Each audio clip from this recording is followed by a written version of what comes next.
financing for our Anaheim businesses.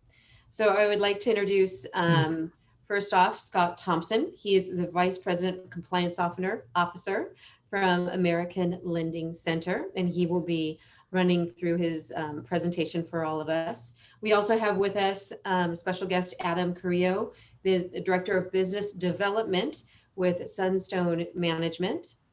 And last but not least, we have just coming in right now, Larry Trujillo, who is muted at this time. So we will ask him to unmute himself. And he is an SBA advisor that has a ton of information. So be sure to write your questions in the chat. And at the end, we've received a number of questions from the team that we will be able to answer. So if you know you've already submitted a question, know that we will cover it after the presentation. So Scott, I'm going to turn it right over to you. Well, thank you. Sorry, this is distracting me, and I apologize to everybody why that's there. I don't know, but let me reshare, and maybe I can get rid of that thing. Excellent. And before Scott starts, this is Adam. Kathleen, I want to thank the Anaheim Chamber of Commerce for having this very important discussion. I think it's extremely important for our small business owners, especially in Anaheim, where tourism, restaurateurs really have a huge need and desire to have more customers, but also more importantly have access to this program. The Paycheck Protection Program was initiated around a few months ago, and thankfully we're seeing it come back. And keep in mind the window is open from now until the end of March. So I'll turn it back over to Scott as he'll kind of provide a bit more background on the second draw of this program, and we'll dive into it deeper as we see more questions come up. Yeah, thank you. Thanks, Adam. We're echo what Adam said. We're really excited to be here, and I'll get a little technical from time to time, and hopefully I can go through all the finer points of the PPP. I'll move quickly. So, if you miss something, just jot it down, and I'm not sure the chamber's time, but I can be here as long as you guys need me to answering questions. We can figure out a clear stopping point. I'm sure they have figured out, but I'm open to that. And you can always get a hold of us after the fact, and we'll have our contact information on the last slide. So, depending on what part of the PPP process you are in, we're going to be going over all of it, and your specific questions would be really helpful to know what needs you have as small business owners. So first of all, this is kind of an outline. What we're going to go over is quickly with the legislative update. We're going to have updates for first-time borrowers, for existing borrowers, and then we're going to talk about the new opportunity of getting a second SBA PPP loan.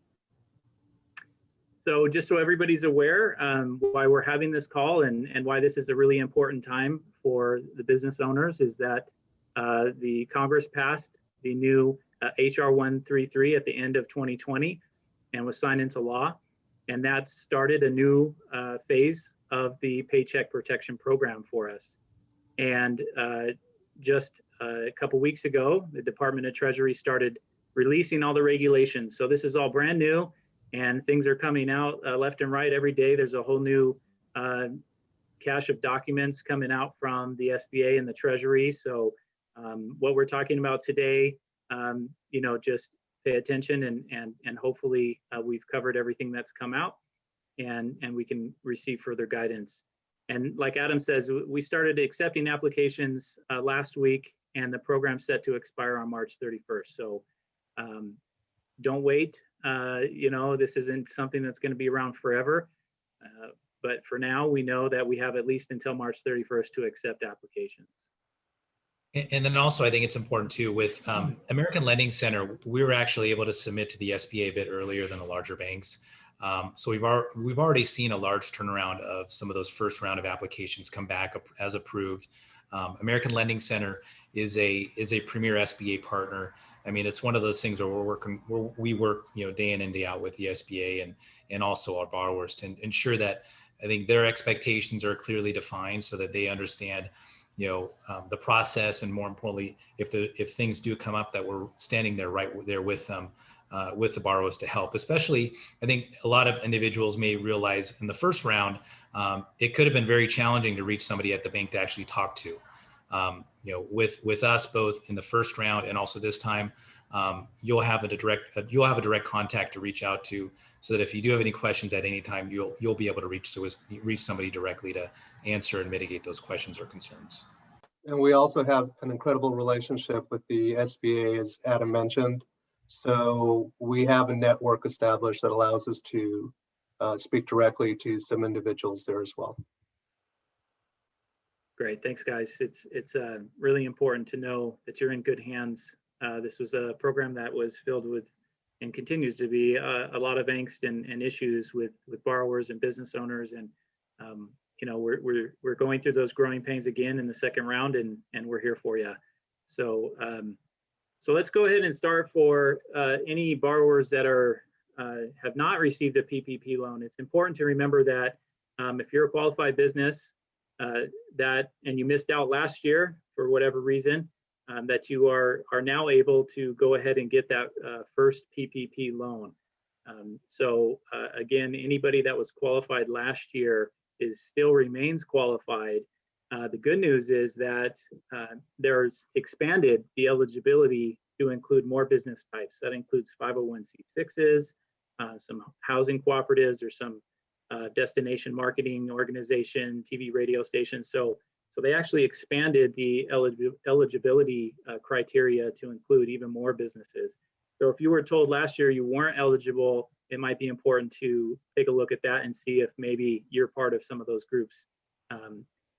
The other thing that's increased for new PPP borrowers and existing PPP borrowers is that there are new payroll cost calculations. So usually the PPP is based on your payroll costs, and that's how we calculate your loan amount. And so just a little tidbit of news that we can include a little bit more in those payroll costs to potentially increase that loan amount. And then lastly, there was a lot of confusion last year about how I use this money, and when do I have to use it, and for how long do I have to bring my employees back. And so one thing the new regulations have clarified is that you can choose anywhere from 8 to 24 weeks as your covered period, or in other words, as your period of using those funds and keeping your employee count at a certain level determined by the SBA and the regulations. So that's good for business owners, that they now have the choice rather than the government dictating that you have to use 8 weeks or 24 weeks. Now it's any time between 8 and 24 weeks. So if you chose not to do the PPP because you were not really wanting to fall within that 8-week or 24-week guideline, now you have a little bit more choice. So if you are an existing PPP borrower, meaning you've already have a first draw PPP loan last year, there's a couple important changes to keep in mind about that loan in particular. That first loan, there was some concern last year that you weren't going to be able to take the normal employee tax deductions from your IRS taxes, but Congress cleared that up for us, so that's good, and PPP loans are no longer going to affect those deductions. The other great news is borrowers may request to modify their first draw loan amount to reflect the new changes and increased payroll amounts. It's probably a rare thing for most borrowers, but those larger borrowers that have a lot in their, say, group health insurance, or some of the other new calculations, that you might be able to go back and reapply and increase your loan amount. So that's something good to think about if you are an existing PPP borrower. The other great thing is, if you haven't filed for forgiveness yet, the SBA has made the forgiveness process a lot easier for loans that are under $150,000, $150,000 or less. So that's another great thing that has come out. And the other thing now is that the EIDL advance no longer needs to be deducted from the PPP forgiveness amount. And they've clarified a lot of rules about those EIDLs. And if you're not familiar with that, that's a disaster loan program that was instituted and put in place last year for the COVID pandemic. And if you participated in that, a lot of early borrowers had a lot of confusion about the EIDL. That's all been settled now. And so if you're still in that situation where you're not exactly clear how your EIDL relating to your PPP loan, it's something we can discuss. So now we want to get into those that qualify for a second draw, and that's probably why most of you are here. So I skipped a little bit quick for those first draw folks, but if you have an existing PPP loan, it's likely that you qualify for another loan, and we'll get into some of those qualifications. So the lingo that we like to talk about is first draw versus second draw. First draw PPP loan is your first loan you receive. And if you are eligible, you can come back and get this second draw. So if I use that language, now you know what that means. So here's some of the eligibility requirements. You see it up here on the screen.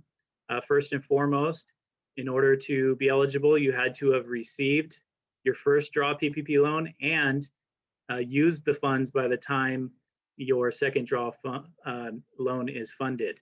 So this is probably very common for most borrowers, since the most recent first draw loans had been issued in August.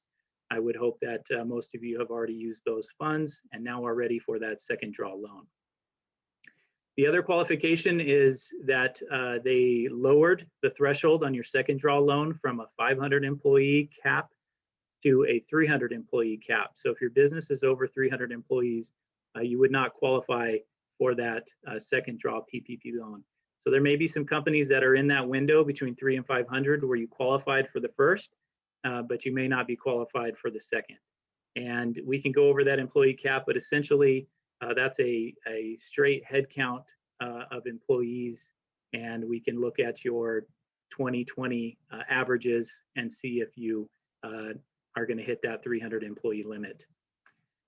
The last thing is that you need to demonstrate a 25% reduction in gross receipts between comparable quarters in 2019 and 2020. So if I can explain that a little more clear, that means that if you compare your Q2 revenue to your Q2 revenue of 2019, you compare the 2 years and you see a 25% drop, then you would be qualified.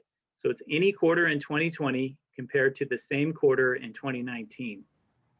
If you are a newer business and you just open your doors, say in late 2019, there are some other ways we can achieve that quarter by quarter reduction, but we would need to kind of assess when you opened and started your operations. And if anybody has specific questions about that, that's an important one. And that's something you're going to have to demonstrate that reduction, and we'll go into details on that in just a minute. So those are the main criteria for qualifying for a second draw loan. There's some things to remember about the second draw loan, some good, some maybe not so great, but most of it's really good. One thing that's really important, especially for the Anaheim Chamber, I know you guys have a lot of hotels in your city.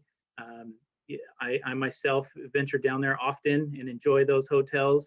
All hotels and restaurants with the NAICS code starting with 72, the normal PPP rate is a 2.5 times monthly payroll calculation, but for hotels and restaurants, you get to claim a 3.5 times payroll calculation for your PPP loan. So if you had, say, a $50,000 PPP loan in your first draw, and you're a what we call 72 business or a hotel or restaurant, then you're going to likely get near a $70,000 loan this time. So that's a big bump, and obviously helping a really hard hit industry through the COVID pandemic. So the other thing to remember is these loans are now capped at $2 million, whereas the previous had a much larger cap. And another thing to remember, there's certain businesses who were included in the first round are no longer included to get a second draw. And that includes political lobbyists, registered foreign agents, businesses formed in China or with a director that resides in China, and entities that receive grant money from the Live Venues Grant Program. And if you're not familiar with the Live Venues Grant Program, that's a program for anybody qualified to receive that, to receive their own money. It's different than PPP, and it's a different application requirements. But if you're going to seek that Live Venues Grant Program, You can't apply for PPP. Don't apply for both. We don't want to see you get in that double jeopardy there, and apply for both.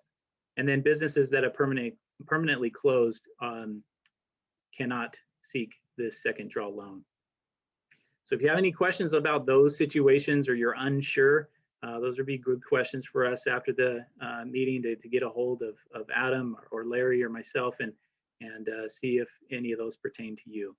And then lastly, the important thing is your second draw loan follows very similar forgiveness guidelines as your first draw loan. So the under $150,000 range is going to have an easier forgiveness method, and whatever if you haven't sought forgiveness yet, you're likely going to see a very similar process from your first to second loan. So that's good for streamlining them both together. Now, just some real quick kind of bullet points about what you're going to need to apply, and before we go into the actual application process. So for borrowers that receive their first draw loan, you're going to want to make sure that you have all your documentation ready. For those that are over 150,000, you're going to need to provide proof of your quarterly reduction. And those under 150,000, you don't need to require that proof until you seek forgiveness. So remember, I want to reemphasize that if you're over 150,000, we're going to need to see some proof of your quarterly reduction. And this can come in these different forms here: quarterly tax statements, gross receipts, bank statements, or quarterly income statements. And then those that are under 150,000, you can wait a little while to provide that when you seek forgiveness. And that's because a lot of smaller borrowers may not have quarterly reports. They may not do quarterly income statements. So they could use maybe their annual taxes to show they had a 25% reduction for the year. So just applying, we want to get through this piece so you guys all understand there is a paper application, but at American Lending Center, we've set up an online interface for you to go onto, and you can find that at alcppp.com. And that application process is very easy. I've had a lot of borrowers, they can do it from their phone. You just want to make sure you have your documents ready in hand, those that are going to need it, and it'll tell you which ones it's looking for. If you're confused, hopefully, just upload a little bit extra. If you're unsure exactly what to upload, we'd rather have more than continue to go back and ask you for more. But it should be pretty straightforward for most borrowers. It's a seamless process, and you'll be able to get to that quickly. And then, like Adam mentioned at the beginning, you'll be contacted by a human loan officer who will look at your loan and be that buffer between you and the SBA to ensure that we're putting in an application that is qualified, and that your loan amounts are correct, and that we've been able to calculate as much as we possibly can under the qualifications. So again, that's alcppp.com. So that's the end of my formal presentation. But again, if we have the questions now, this would probably be a good time. Did I miss anything, Adam or Larry, did I breeze over anything? I don't know. I've been talking so much this last week. I can't keep track of what I've said. You covered it in a nutshell. I think you were very clear. It was very informative, and I think that it's an opportunity for those individuals and entities out there that have questions if they want to take a deeper dive. Good. Well, let's start the questions while I take a drink of water. Hi guys, it's Kathleen. I'm going to take the screen sharing down, but we'll put it back up at the end just so that we can get back and forth with our attendees, can see all of us. So one of the biggest questions that I think we're hearing right now is, when can I get the funds? How soon is this money going to be able to get into my bank account? Well, that's a good question, and it is common. So the SBA has issued very specific guidelines. And maybe this is an opportunity to kind of talk about that application process and how long that takes. So first, you're going to put your application in with your lender. Hopefully you choose us. Thank you if you do. But you can choose any participating lender to do that. Once your application is in and submitted to the SBA, it is now going through a short review process that takes at least 24 hours.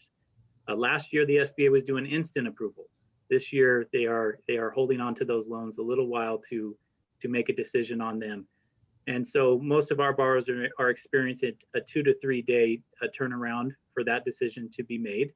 Once it comes back approved, then the clock starts and we have 10 business days to fund that loan. That's the SBA's guideline and regulation. And so that, of course, depends on the borrower's ability to get the loan documents back in our hands. But we try to turn them around as fast as we can. We can turn them around as quickly as just a few days. And again, it just depends on the back and forth communication with the borrower. But we have 10 business days would be worst case scenario for those borrowers. That's quick. That's quick. Another question is, do they have to use the same bank that they used first time? No, they don't. And thankfully, a lot of borrowers experienced a lot of heartache with some of their lenders last year. A lot of lenders are not doing this again this year. And so especially those small and mid-level banks have chosen not to participate because they just don't have the manpower and capability to do a program like this. So yeah, thankfully the SBA's allowed for borrowers to go again anywhere they would like. And it's important to remember, if you are going to choose another lender, that you know what your SBA loan number is. It's a 10-digit number associated with your first round loan. And it would be important for you to start tracking that down and getting that number. Most of the other things you're going to need, you will have, like your tax documents, et cetera. But that 10-digit loan number is so Scott, important. a question just came in on how does someone obtain that first number? Good. So a lot of lenders put that on your loan documents from your first draw loan. It should be on your loan note. If it's not there, you may have to call your lender and get that. But some of my borrowers have had to scour those documents. Some lenders are a little tricky. They'll give you another number that's their internal number. But you need to be very clear that you are looking for your SBA loan number, 10-digit number issued by the Small Business Association. That's the number you want. With that, you are free to go and apply anywhere, and that's important.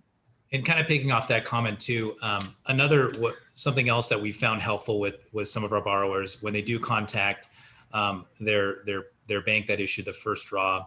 A lot of when you have the conversation about keeping for your own personal records, when you have the conversation about just maintaining, you're going to be applying for forgiveness. Those are the conversations at the business banking, like help desk at that bank. Those asks have traditionally been fulfilled fairly easily. Unfortunately, we've had borrowers that have gone back to their first draw, to bank to obtain those numbers, and unfortunately, it's been extremely challenging. But the conversations that we shared are just traditionally are going to help you obtain your original first draw SBA loan number much quicker and easier. That's really good information. And then the second question, kind of, which is on everyone's mind, is how many people receive forgiveness on their first loan draw, and how do they get it for this round 2? Okay, good question. The SBA hasn't released total numbers on forgiveness yet. I know that process is ongoing with them. So I'm not exactly sure what the nationwide numbers are for us with our company. Everybody's processed, and if they haven't been approved, they're in that queue to be so. And so it's a smoother process to apply than it is to receive the forgiveness, because the SBA just seems to be taking their sweet time on reviewing it. And so that's just not really in the borrower's control. But that decision should come in a short time, just a matter of a few weeks for most borrowers. And if you're not hearing from that, you need to be talking to your lender and seeing what's going on, what's happening with that forgiveness decision. And then the process for the second draw, I think, was the second part of that question, almost identical to the process for the first. Okay. Yeah. Because the first draw, everyone was kind of out there going, are they going to forgive it or not? They're going to tax us on it. Everyone was very uncomfortable. Those that waited were smart. I think Larry could probably talk a little bit more about that. For those that have waited, I think they've received a lot better regulations coming down the pipeline here recently. Yeah. So considering that the process changed approximately 18 different times, it makes good sense not to wait because you think it's going to get better, but to wait because there's no reason to rush for forgiveness. You have, to clarify, you have 10 months after your covered period to apply before your payments start, but you do have up till the term of the loan to apply for forgiveness. So for most borrowers, that covered period is going to be 8 to 24 weeks. Add 10 months to that. That's your target date to make sure you have forgiveness by that point. So in a follow-up to that, does my second loan draw have to be the same amount as my first, or can it be different? It's a great question. No, it can definitely be different. And it's going to be different for most borrowers because there's these new rules in place. Example, if you are a restaurant or a hotel, it's definitely going to be different because your second draw, you're going to be able to times 3.5 your monthly payroll, where your first loan, you were only able to times 2.5. So yeah, it's common that it's different. The other thing is that with the second draw loan, you can base your payroll on 2020. And that might seem like not a very common thing, but for a business that was new in 2019, they may have had an increased payroll amount in 2020. So we've had quite a few borrowers doing that, and that's increased their second draw loan amount now that they can base it on a 2020 payroll. So yeah, a few circumstances for sure. It's common, and those calculations, like I said, have changed.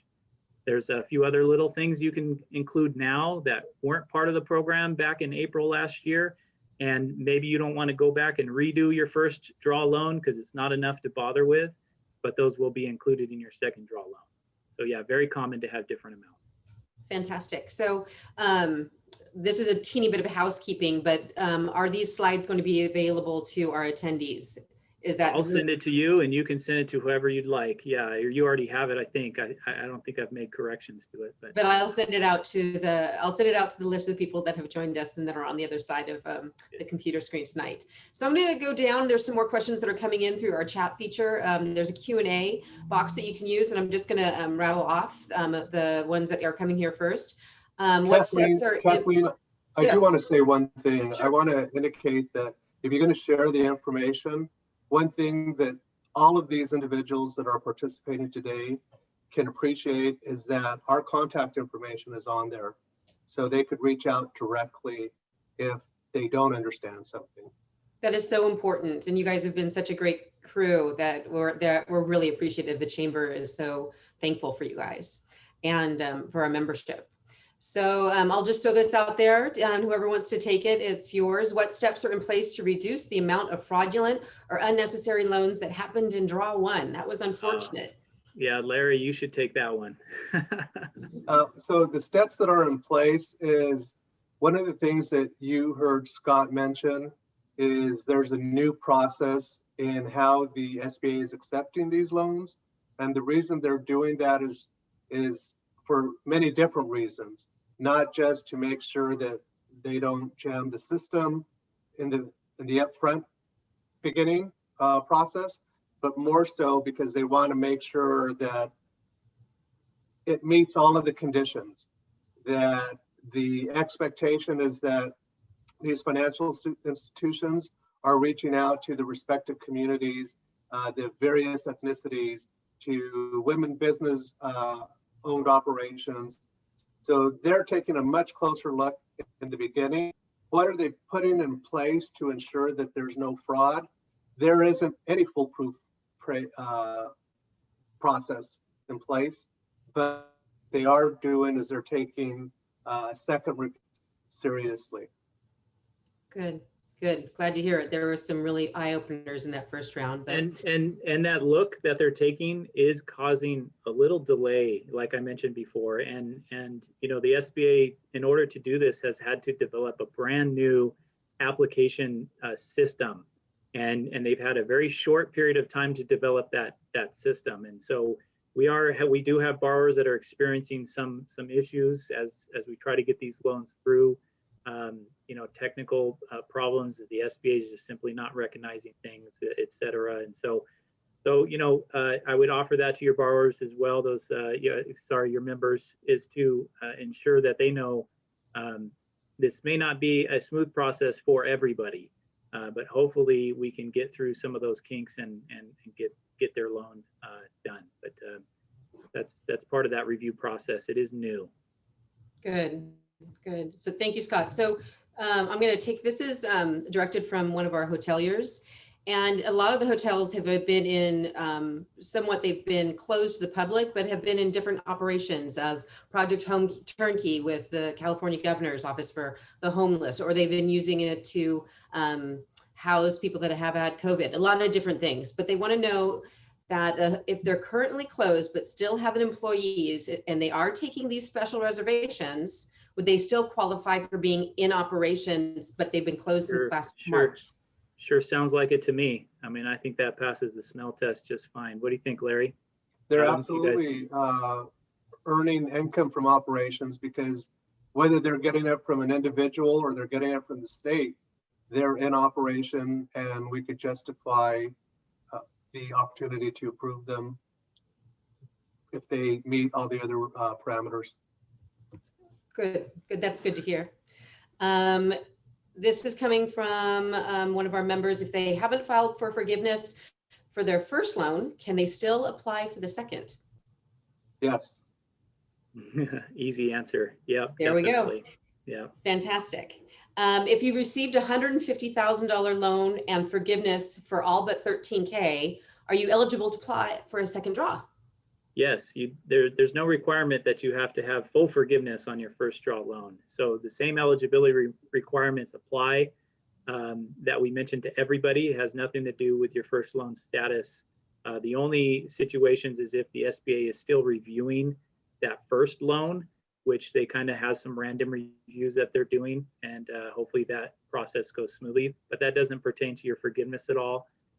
It's just simply apply for that second draw loan, and hopefully we can help you out and figure out how we can get you to full forgiveness on the second round. Yeah. And then also just following Scott's comments up, with forgiveness or with the first draw SBA loan number, we do need that number in order to submit for the second draw.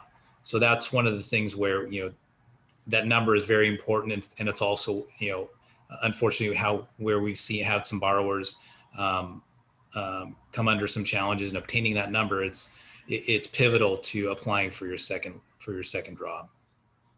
Wow. And realistically, they should be able to get that number, as was mentioned earlier, from their respective lender, because the lender needs it once they start the forgiveness process. So if the lender's giving you a difficult time, it's because they just want to give you a difficult time. They have the number, but more importantly, you have it in your paperwork somewhere along the way, usually in that first issue, first approval. Thanks, Larry. This brings us to an interesting category of business.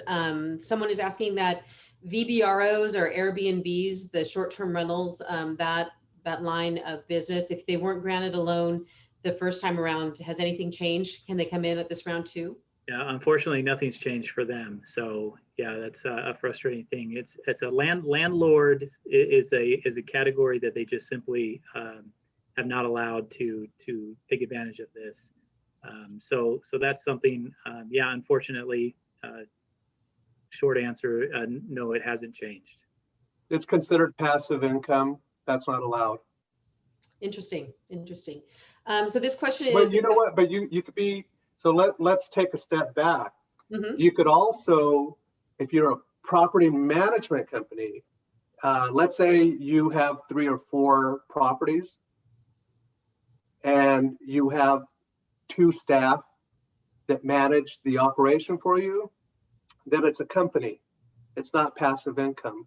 But if it's simply you're renting a room out or you're renting your second home out, unacceptable. Yeah, got to have that employee piece for sure. Some wages in there. And then this next question is interesting in that with furloughed people or people that have been let go or people that have COVID or no longer employed with the company, if one person filled out the application the first time and it's a different person that's filling it out for the second time, does that have any weight in the whole process? No problems. Really what the SBA knows is the business name and its pertinent information, like its EIN, its tax identification number. And then it also knows the ownership information, who owns that business. As far as who the contact person is on that loan, it really doesn't matter. That can change. And ownership can also change. So if there's any businesses that have experienced an ownership change, that's okay too. Those are all allowable in the PPP guidelines. So yeah, shouldn't be a problem. Who did that loan? Typically, the owner is usually listed as the contact person and applying for that loan, because we are talking about small businesses. And typically, the owner is going to want to be the contact person when inquiries and things like that come back from the lender. So that is common either way. And so the next question is, in light of yesterday's administration being sworn in, what is the word on the street as far as any California specific programs, or have you heard anything from the state coming down to the Orange County level? Well, Adam's probably more clued into what's going on in California politics than I am these days. I know federally, we're paying attention to that, and that's a new administration. And I got to think with his new stimulus that he proposed did not include PPP. But I don't know, Adam, if you're familiar with what's going on in Sacramento. Yeah, I know on the state level, I know they want to address it. There are already a large number of grant opportunities that the state of California has released. But as far as expanding on those, it's actually the right time to have that conversation. I think, the Anaheim Chamber of Commerce and other large, organizations that are representative businesses. I mean, now's the time to reach out to your local state senator or assembly office to reinforce the need for the state to support businesses in a much larger fashion. I think I was fortunate to sit on the LA County's economic task force to address pandemic and to help reopen businesses. And a lot of the challenges, especially with restaurant owners, was the ability just to stay open. And we made a number of recommendations that provided more opportunity to utilize public right-of-way, parking lots, sidewalks, so that businesses can provide ample space, ample social distancing to stay open. I think what you're seeing in for example, in Long Beach and other areas where restaurants have been challenged is the ability to have outdoor dining.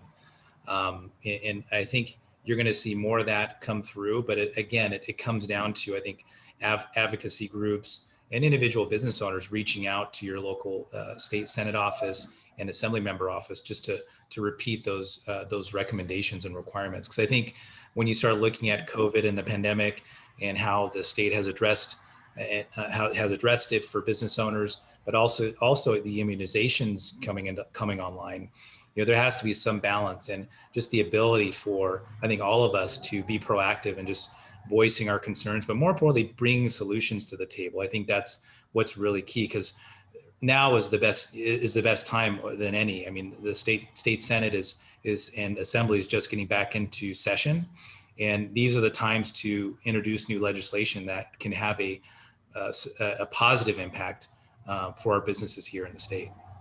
I would like to add one of the things that I think is a very positive potential impact for the state of California is that Isabel Guzman has been tapped out to be the administrator of the SBA, and she also happens to be part of the California state government in the Office of Advocacy, Business Advocacy.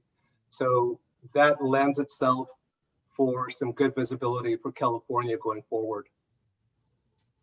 That's good news. We have a lot of very active questions coming in, and they're Good. very good. So let's keep going. If I'm a nonprofit and I have more than 300 employees, but multiple satellite locations, do I qualify? So that's an interesting one. Actually, I have a question. Is it what is their nonprofit status? Is it a 501c4? If we can assume they're qualified that way, I guess that would be the best way to approach. Let's assume they're a 501c3. Then it's a 300 employee per 501c3. 501c3. So it's a 300 employee per location limit, and how they define a per location limit is your EIN number. So if each location has a separate EIN, then they're gonna essentially be considered their own location. If it doesn't, then you would probably exceed that 300 employee cap. The only exception to that are for those 72 businesses, the hotels and restaurants and franchises. There's some exceptions to that affiliation rule. But if you're not a 72, you're not a franchise, that's the way that I would read that. But yeah, I would say collectively is how you would add that up, and you probably have all those employees. If they want to clarify, they can. Is that your understanding, Larry, Adam? I don't know if you want to. Yeah, they're using it, how the term satellite is being used kind of loosely. Yeah. We would have to take a deeper dive into the analysis. But at the end of the day, if it's one EIN number and their satellites is different locations throughout the state or the country, they would not qualify, not with an excess of the amount of employees they're indicating. Well, we can get into it more too. Like I said, if they want to reach out directly, it's probably be a good idea. And I think with the nonprofits, things are a little different. The SBA site is not even ready for them yet, was what we're experiencing. A lot of nonprofits have no real ownership. They're just a board of directors, and so it's difficult to get these loans through. And so there's some growing pains there, but I think really just having that conversation and looking, like Larry said, taking a little deeper dive more specifically. But typically the affiliation rule, once you add up all your different affiliates, and you reach that 500 and now 300 employee cap, that's it. You're over the limit. And so with a nonprofit, that's a little tricky because you don't necessarily always have a clear ownership structure, and affiliation rules apply. So again, I'm getting a bit technical, but yeah, it'll be something we need to look in individually for sure. So I don't know if this is too technical, but is there any reason why loans will be denied? But sure, yeah. I mean, a loan could be denied by your lender because you don't meet the qualifications. A loan could be denied, for other reasons, like you took too long to get your application finished, and your lender may not want to sit on it. So there's other things like that. We get things come back from the SBA. Usually the SBA's decisions are pretty straightforward. If we've not had anything come back that we didn't already know about, right? We've always been in agreement except for some technical glitches. So those denials, so go ahead. Scott, to give you a little more background on it, there's a Sure. follow-up. Okay. And since it's a restaurant, it makes my heart just Yeah. ache. So it's a restaurant owner, they have 40 employees and provide all the required forms for denied the loan. This was first round or second round? I'll ask that follow-up question, but tell them to get with me right away. Yeah, like yesterday, and I'll make sure they get right through. I've been dealing with a lot of really hard hit restaurants. I just did a bunch of loans up in downtown Seattle this last week for people that were involved with the riots and everything up there. And I've got businesses that had a Q2 revenue of 0, Q3 revenue of 0. And so, yeah, if you're unsure why that was denied or there's anything going on, please get with us, because we take a lot of pride in that person-to-person interaction. We want to make sure we all know what's going on. Yeah, let's take care of you. Thank you. So will lenders lead towards approving loans for companies that already have other loans with them?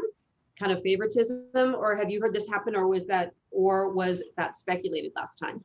I guess I'm a little confused. Sorry, I didn't really understand. So if I have a relationship with Bank of America, I need to go to B of A to get my loan. No, so some lenders will have that requirement up front, and they will essentially only offer PPP to their own customers. Other lenders may have some kind of, wink or nod that they expect you to be a participant, and that's what kept a lot of lenders in the game last year, that they were able to kind of do that. But this year, I think they're finding that's not really the point of the program. So for us, American Lending Center, we're a non-bank lender. We don't have checking and savings accounts. We're not looking to have you as a long-term, business banking customer. So that's why I think lenders in our position we're in a better position we're not going to expect anything further from you other than this is our relationship together, is getting you your PPP loan. And maybe down the road, we might have other interactions and ability to help, but we're a lender. That's what we do. A superhero right now. Well, we aren't a long-term, we're not looking at this as a long-term opportunity, or you're an existing client and we want you forever. We want to keep making money off of you, because we are looking at it as our responsibility to help the community, right? To help our economy, to help the United States. But that said, we're going to take great care of you so that you can keep coming back to us as we become a competitive full service bank. So for That's good. example, I'm sorry, go ahead. No, that's good to know. Go ahead, Adam. So for example, when you look at the borrowers that we were able to support in the first round, after their application, we were able to obtain approvals through the SBA within 3 days, which at that time was unheard of. And then also the average loan amounts that we were doing. I mean, you look at the businesses that we're supporting and participating and helping out, they're all small business owners, minority-owned businesses, women-owned businesses. That's our niche. Are they going to have the largest, the largest loan applications? They're going to be probably some of the more in the smaller and mid-size loans. Do we have those clients that have multiple locations, multiple restaurants all over the U.S.? Yes, we do. And no matter what, what size of business you are, you're going to get the same excellent premier service from American Lending Center. And that's what's important, because I think, myself, Scott, Larry, and the rest of the team, we were, I think, we were extremely frustrated the way many borrowers were treated by other financial institutions. And we were fortunate enough to help, those borrowers in the first round to obtain their loans. But after hearing a lot of those stories, we understand what we're here to do. And whatever we can do to answer questions, provide feedback, and work with you and the SBA to get your loan, that's what our goal is. And just to be really clear, we're a very sophisticated team, a very technologically and professionally competent organization. So we can look at the big deals, and we're happy to work on those as well.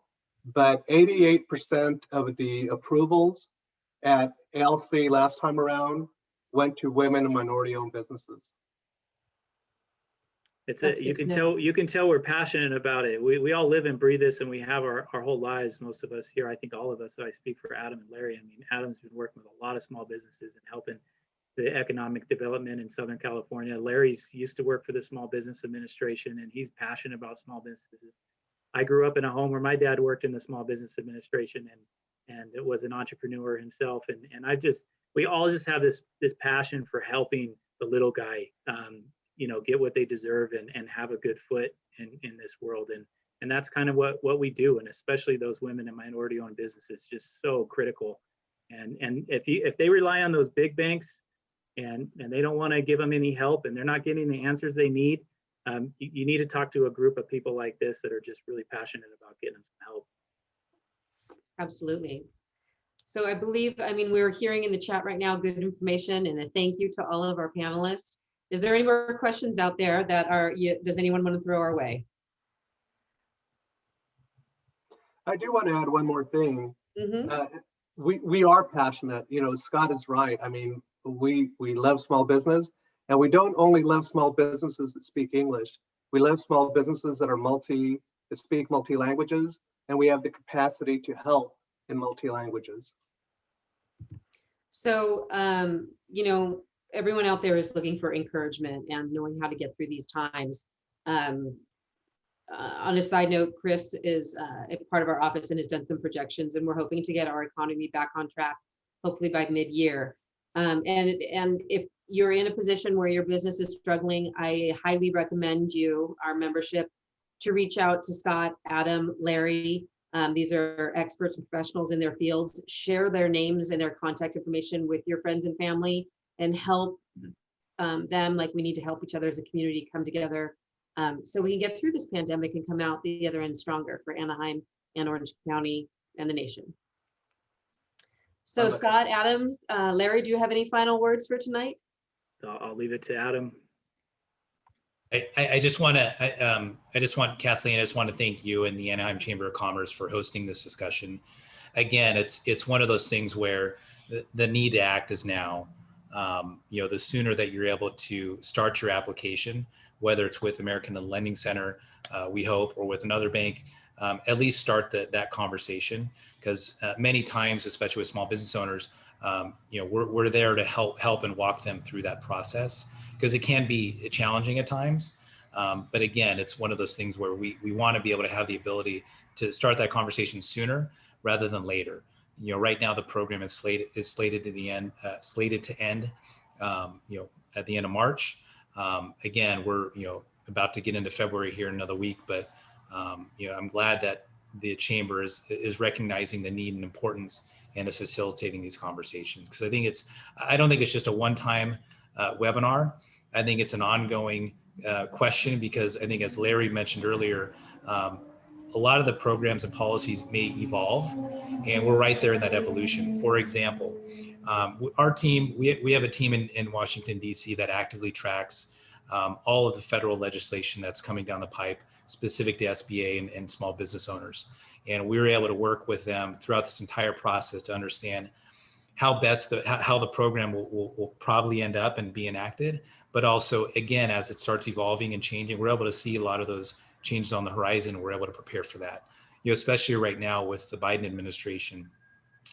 Again, there are some new waves that we see that are very positive coming down the pipeline for small business owners, and not only for the second drop PPP loan, but also what's next. We want to be there to help and support our small business owners here in the greater area.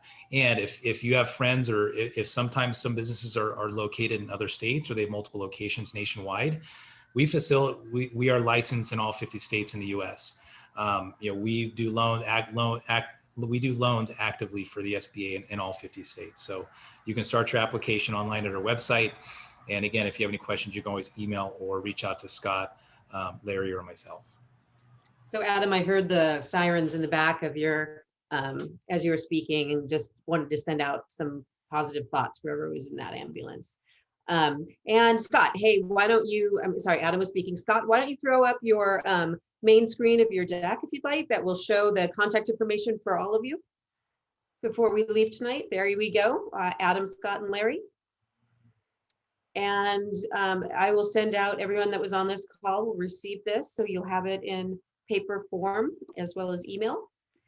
And I agree, Adam, going forward, we should have more conversations and bring more people to the table that we can provide assistance to. And Thank for that, yes. So we're going to sign off here. It's getting late in the evening. I hope everyone has a lovely evening and a wonderful dinner, and take care. Thanks, Signing Kathleen. off from the Anaheim Chamber of Commerce. Thank you. Thank you.